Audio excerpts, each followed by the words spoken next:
दोस्तों नमस्कार। हम अब पहुंच गए हैं ग्राम बदरपुर नवादा, डिस्ट्रिक्ट गाजियाबाद, विकासखंड लोनी। आपका आरटीएफ न्यूज में स्वागत है। दोस्तों यहां से जो चुनाव जीती है वो है श्रीमती शोभा पाल और हमारे साथ है प्रधानपति गोपी पाल जी। चलिए हम दोनों से बात कर लेते हैं कि गांव की जनता का इतना प्यार उन्हें कैसे मिला, इसके पीछे क्या वजह है। सर नमस्कार। नमस्कार सर। मैडम नमस्कार। आप दोनों को ही आरटीएफ न्यूज की तरफ से बधाई हो प्रधान पद का चुनाव जीतने के लिए। सर आपका नाम बताइए। नाम गोपी पाल, गाँव का नाम लुत्फुल्लापुर नवादा जी, बदरपुर नवादा। बदरपुर लुत्फुल्लापुर नवादा जी जी। मैडम आपका नाम शोभा पाल जी, थोड़ी सी आवाज। शोभा पाल, गाँव का नाम जी जी ठीक। तो दोस्तों अब हम इनसे बात करेंगे कि इन्होंने अब से पहले जनता को क्या गुत्थी पिला दी, कौन सा प्यार उड़ेल दिया कि जनता ने इन्हें जिता दिया, और अब जब जिता ही दिया है तो ये जनता की अपेक्षाओं पर कितना खरा उतरेंगे, उनके प्यार की सौगात को कैसे लौटाएंगे। सर जनता ने इतना प्यार दिया, उसके पीछे वजह क्या है? वजह ये है सर कि मैं बहुत पहले से समाज से ही रहा हूँ। अपने क्षेत्र में बहुत सक्रिय काम मैंने किए। बहुत अच्छी बात है सर। और नेता के ओर से नहीं, अपने ही माध्यम से जो भी मैंने कदम बढ़ाया तो अपने प्रयास से, अपने माध्यम से मैंने काम किया। जैसे कई बेटे की शादी करवानी है, कोई गरीब महिला परेशान है, कोई गरीब महिला परेशान है उसको, जैसे कोई बीमार है, उत्पीड़न है, तो उसको इलाज के लिए पैसा मुहैया करा रहा अपने पल्ले से या किसी सरकारी फंड से। मतलब है कि समाज सेवा का काम, समाज सेवा का काम में मैं सेक्रेटरी रहा हूँ जी। और ये जो कदम मैंने उठाया है, तो ये जो कदम है ये मेरी सेवा भाव को देख सेवा को। अच्छा, गांव की जनता ने प्यार से चुना है या आप ही नेताजी बनना चाहते हैं? नहीं, इसके पीछे बनने गांव की जनता ने मेरे बहुत प्यार से उन्हें यह है कि बंदा बहुत भला है, गांव की सेवा करेगा, आप पर विश्वास जता है, इसलिए आपको जिता है। मेरा गांव ग्राम पंचायत बदरपुर में है सर जी, और मेरा निवास जो है ग्राम लुत्फुल्लापुर नवादा जी। तो हमारे यहाँ सन 1990 से प्रधानी चली गई थी ग्राम बदरपुर पंचायत में। अच्छा जी। और लौट के तो आइए तो अब 30 साल के बाद वापस लौट गए। दोस्तों 30 साल के बाद ये प्रधानी पहले बदरपुर में होती थी, अब ये प्रधानी आई है नवादा में। तो देखिए अब क्या करिश्मा होता है और इन 5 साल में क्या रंग रूप बदल जाता है नवादे का।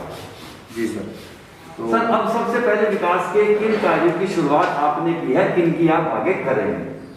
सर मेरा जो सबसे पहला पॉइंट प्लस मेरा ये है जी कि जो मेरे गांव के निवासी हैं, चाहे वो बदरपुर के हों या लुत्फुल्लापुर नवादा के हों, उनका ये कहना कि हमारे गांव में कोई भी समुदाय भवन बना कर नहीं। अच्छा, पहला पॉइंट तो प्लस ठीक। दूसरा पॉइंट है कि जल निगम से टंकी लगवाई जाए और घर घर सबको पानी की सप्लाई दी। पहले तो आप बारात घर बनवाओ। जी सर। जी जी। तो उसकी कुछ शुरुआत हुई है या अभी करेंगे? अभी सर कुछ नहीं करी, अभी हमारी शपथ गारंटी नहीं है। शपथ गारंटी नहीं हुआ। हमारे मेंबर जो अभी 9 रह रहे हैं बने नहीं है। कल हमने उनका नामिनेशन करा संडे में और 12 तारीख को उनका चुनाव है। उसके बाद जो है शपथ गारंटी 12 तारीख के बाद। 12 तारीख के बाद काम का आगाज शुरू हो जाएगा, विकास अपनी गति पकड़ लेगा। लेकिन नॉर्मल गति तो हमने अभी भी दे रखी है, शुरू करें फंड से, अपने पल्ले से हम करा रहे हैं काम। क्या जैसे क्या काम करा? काम ये कराया सर, जैसे महामारी का दौर चला हुआ है पूरे देश में, मुल्क में, तो हमारा सबसे पहला फोकस वो ये है कि महामारी को रोकने के लिए हमने अपना सफाई अभियान चलाया। जैसे कि दवा ये मतलब सैनिटाइज करवाया, गांव में कई बार करवा दिया है, घर में भी करवा दिया है सब लोगों को। अभी अपनी जेब से करा? अपनी जेब से करा रहा हूँ जी जी। मेरे पास कोई सरकारी फंड नहीं है। नहीं। और जैसे सैनिटाइज के साथ साथ चूना डलवाना और प्राइवेट लेबर लगा के, सफाई मजदूर लगा के मैंने पूरे गांव की सफाई गली मोहल्ला सब करा। सर गवर्नमेंट की तरफ से कितने सफाई कर्मी मिले हुए हैं? सर मेरे को तो सिर्फ 2 गाँव मेरे 3 हो गए। तो क्या आप अभी और 1-2 सफाई कर्मचारी लाएंगे गवर्नमेंट की तरफ से? सर मैं उसके लिए प्रयास करूँगा गवर्नमेंट से, ताकि 4 तो हो जाए कम से कम। अब जो मैं सफाई करा रहा हूँ, आज भी मौके पे जाकर देखो बदरपुर में मैंने अपने लेबर लगा रखी है। अच्छा। एक तो सरकारी है और 4 बंदे मेरे वहाँ सफाई आपकी अपने, वो आपकी पॉकेट से होगा। उनकी नाली वाली में सफाई कर, क्योंकि आप तो जैसे गाँव के विकास। जी जी जी। और तीसरा पॉइंट मेरा ये है कि गांव में एक डिस्पेंसरी हो। डिस्पेंसरी जैसे महामारी का दौर है, हम लोग कहीं नहीं भाग के जा सकते, तो उसकी रोकथाम के लिए थोड़ा बहुत ट्रीटमेंट। अभी डिस्पेंसरी नहीं है? नहीं है सर। तो पिछले प्रधान ने क्या किया था सर? सर इसके बारे में जनता से सवाल करो सर। एक सेकंड तो सर ये तो जनता से पूछो, उसकी निंदा में क्या हो?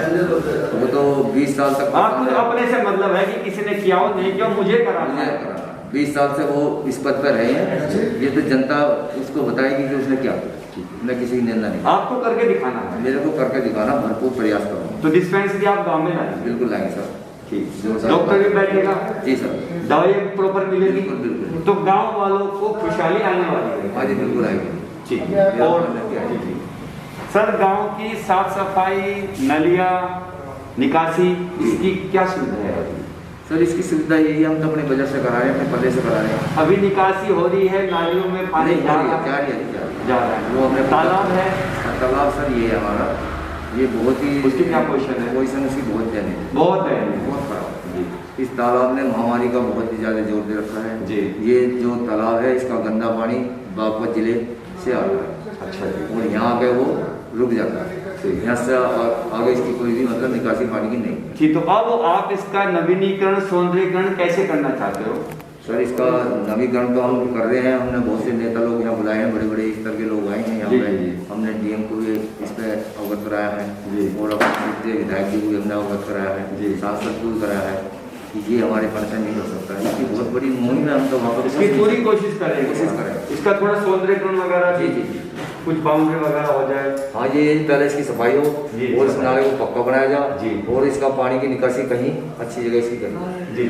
लेकिन सुनने में आया कि इसकी जो निकासी है हिंडन नदी गाजियाबाद में जी, इसको कनेक्ट कर दिया है, सरकार का मानना है, सरकार के प्रस्ताव में। तो ये भी, इसका भी सौंदर्यीकरण हो जाएगा, इसका भी निस्तारण काम का किया जाएगा। बिल्कुल बिल्कुल। यानी कि अब यहाँ पर जो गंदगी है ये कम हो जाएगी, कम हो जाएगा। जी जी जी।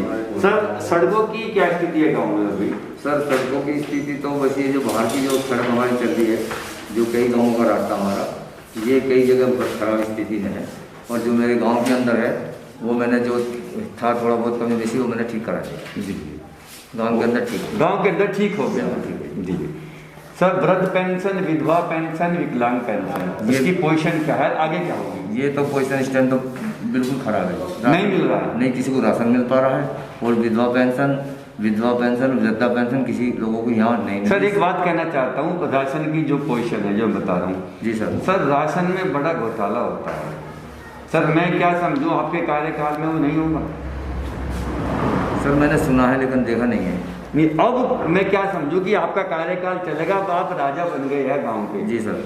तो क्या प्रजा सुखी रहेगी? बिल्कुल रहेगी। मैंने पहले आदेश जो राशन आएगा प्रॉपर बटेगा? प्रॉपर जी, मैं उस पर निगरानी रखूँगा। राशन वाला खा नहीं पाएगा ना? मैंने निगरानी समिति बनाई है 16 व्यक्तियों की, प्रधान की तरफ से एक निगरानी समिति हमने बनाई है जो हमारे कार्यकाल पर पूरा ध्यान देगी, या हम हो या हमारे से हटके कोई दूसरा भाई। जी नवादा के ग्राम वासियों से मैं कहना चाहता हूँ, R3F न्यूज से राज, कि आपको राशन अब पूरा मिलेगा।